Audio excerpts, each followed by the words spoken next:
Hello everyone. तो आज हम आपको इम्पॉर्टेंट क्वेश्चन बताने वाले हैं सैन्य विज्ञान, जिसको हम डिफेंस भी कहते हैं या मिलिट्री साइंस कहते हैं। तो यहाँ पे मैंने 10 क्वेश्चन लिया है, बहुत ही इम्पॉर्टेंट। ये आपको देख के इस एग्जाम में जाना है। और ये इस जो पहला क्वेश्चन है, गुरिल्ला युद्ध की विशेषताएं बताइए एंड गुरिल्ला युद्ध विरोधी अभियान से आप क्या समझते हैं। जो गुरिल्ला करके जो क्वेश्चन है, इससे बहुत ज़्यादा क्वेश्चन आते हैं, तो इस क्वेश्चन को आप ज़्यादा अच्छे से ध्यान दीजिएगा। ये बहुत अच्छे से आता है। यहाँ पे दिया है, जो पहला क्वेश्चन देख लिया। दूसरा क्वेश्चन दिया है कि गुरिल्ला युद्ध कला की स्ट्रैटेजी के विषय में ची ग्वेरा के विचार की व्याख्या कीजिए। तीसरा है छापा मार युद्ध को परिभाषित करते हुए इसके संबंध में माओ त्से तुंग की विचारधारा का वर्णन कीजिए। जो आपको ये छापा मार युद्ध है, इसको भी बहुत अच्छे से देखना है। इस पर भी बहुत सारा क्वेश्चन बनता है आपके मिड टर्म में, सेमेस्टर में। यह असाइनमेंट भी इससे ज़्यादा क्वेश्चन पूछता है, गुरिल्ला युद्ध और छापा मार से। चौथा क्वेश्चन मैंने लिया कि आर्थिक युद्ध कला की अवधारणा एवं परिभाषा बताइए, इसके महत्व की व्याख्या कीजिए। चौथा है रासायनिक एवं जैविक युद्ध के प्रमुख आयाम बताइए।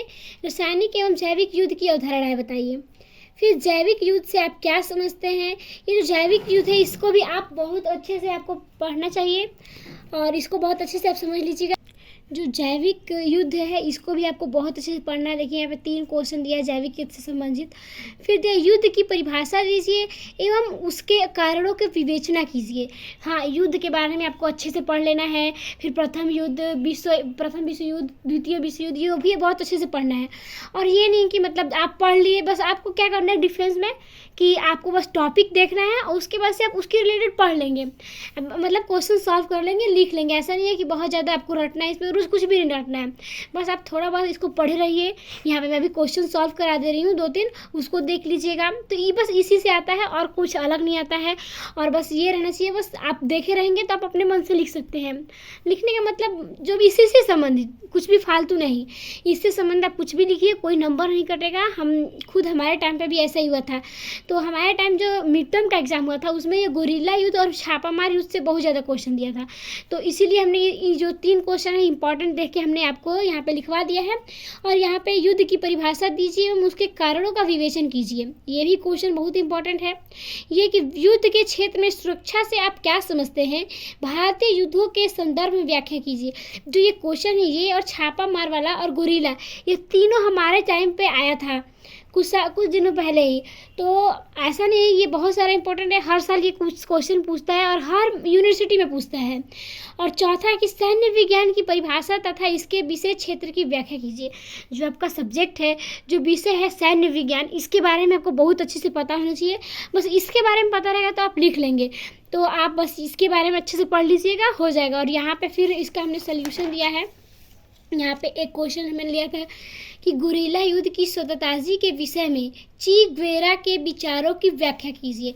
यहाँ पे आंसर दिया है कि ची ग्वेरा के स्ट्रैटेजी विचार माओ तथा ट्रोट्स्की जैसे समयावादियों से बिल्कुल भिन्न है। ची ग्वेरा के अनुसार पहले शत्रु की गतिविधियों का पता करना चाहिए तथा शत्रु की जनशक्ति, गतिशीलता, जनसहयोग, शास्त्र तथा नेतृत्व की स्थिति के विषय में भी जानकारी करना चाहिए। इसके बारे में आप जो भी है बस थोड़ा इतना पढ़ लीजिए। उसके बाद से आप पढ़ना, रटना नहीं है, इस सब्जेक्ट को रटना नहीं है, बस थोड़ा सबको समझना है। और आप समझे रहेंगे तो आप लिख लेंगे। ऐसा नहीं है पेपर पे बोलते हैं कि क्या लिखें, तो आप जब बैठेंगे तो पूरा लिख लेंगे। हमारे टाइम पे भी हमने कुछ उतना अच्छे से पढ़ा नहीं था, क्योंकि कोचिंग में ये सब्जेक्ट पढ़ाया नहीं जाता है। तो ऐसा नहीं है, बस आप देख लीजिए थोड़ा सा ये सब क्वेश्चन, उसके बाद से आप कर लेंगे। तो यहाँ पे हम थे कि जानकारी करना चाहिए। इसके पश्चात इस प्रकार की स्ट्रैटेजी का निर्माण करना चाहिए। शत्रु को सदैव परेशानी में डाले रखना चाहिए। यदि शत्रु आराम की स्थिति में रहेगा तो हमारी सेना को नुकसान पहुंचा सकता है। इसीलिए शत्रु को हमेशा संकट का आभास कराते रहना चाहिए। युद्ध बंदियों को मानसिक रूप से न त्रस्त करते रहना चाहिए। उसे कभी चैन की नींद नहीं सोने देना चाहिए।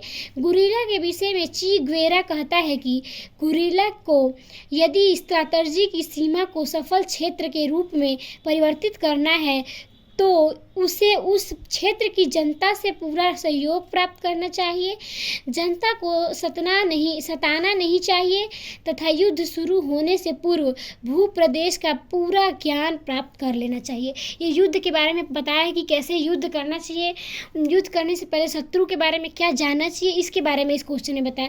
हमारा दूसरा क्वेश्चन है कि छापामार युद्ध की परिभाषित करते हुए उसके संबंध में माओ तसे तुंग की विचारधारा का वर्णन कीजिए। तो पहले हम हेडिंग बहुत ज़रूरी है, आप हेडिंग देख लीजिएगा और उससे रिलेटेड क्वेश्चन कर सकते हैं।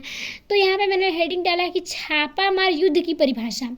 गुरीला युद्ध कर्म के अंतर्गत छापामार रणनीति का प्रयोग किया जाता है।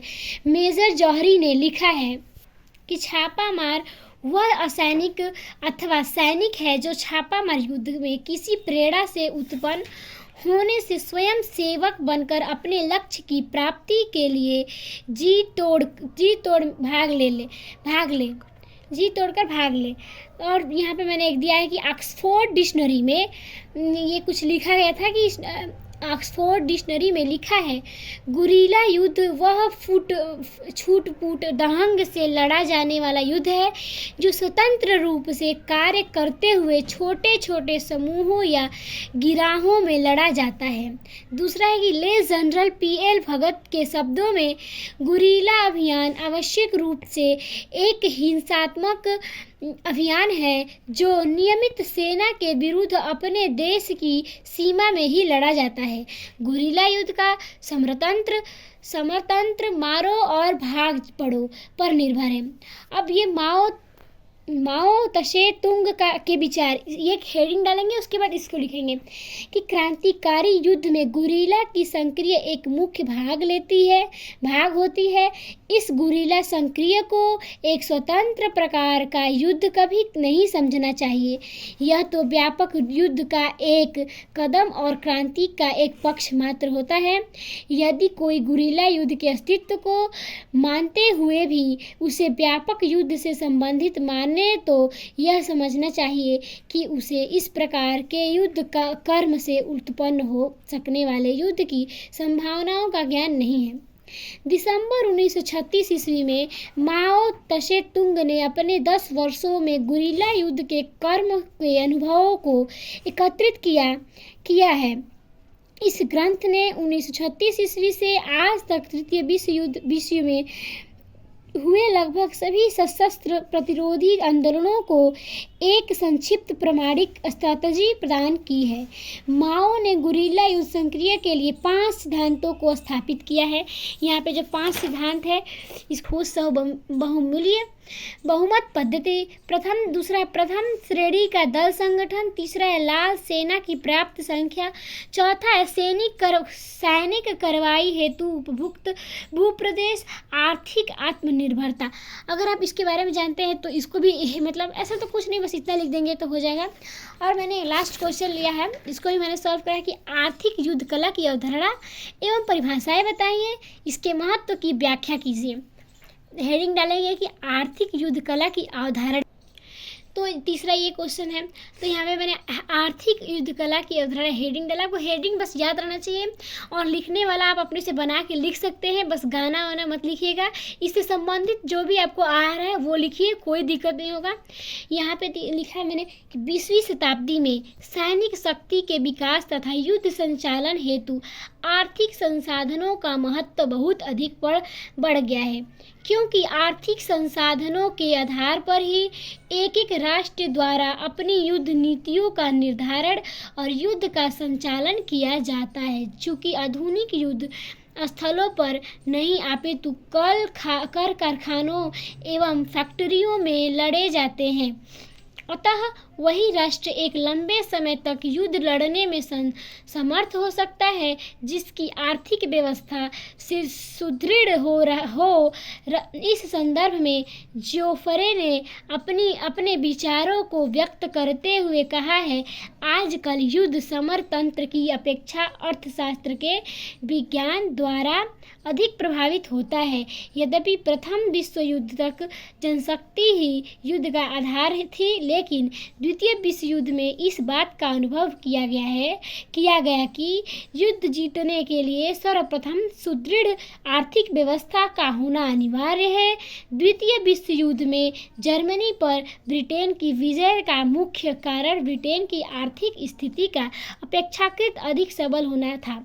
यहाँ पे मैंने हेडिंग दिया है कि आर्थिक युद्ध कला की परिभाषा, ये परिभाषाएं हैं, आप इसको देख लीजिए और इसको नोट डाउन कर लीजिए। बस इसको एक बार आप पढ़ लेंगे, इसके बारे में समझ में आ चुका है, बहुत ही इजी है, ये सब आपको पता है।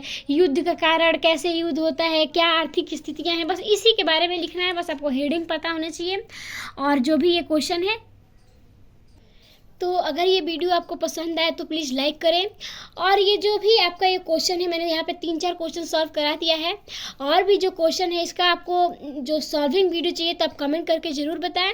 और जो डिफेंस है, इसको मिलिट्री साइंस या सैन्य विज्ञान कहते हैं, इसका कोई, इस सब्जेक्ट का कोई टेंशन मत लीजिए, बहुत ही ईजी होता है। बस आपको समझ में आना चाहिए और टॉपिक पता होना चाहिए, नहीं तो आप मतलब क्या हो रहा है दुनिया में, सब क्या हो रहा है उससे रिलेटेड होता है।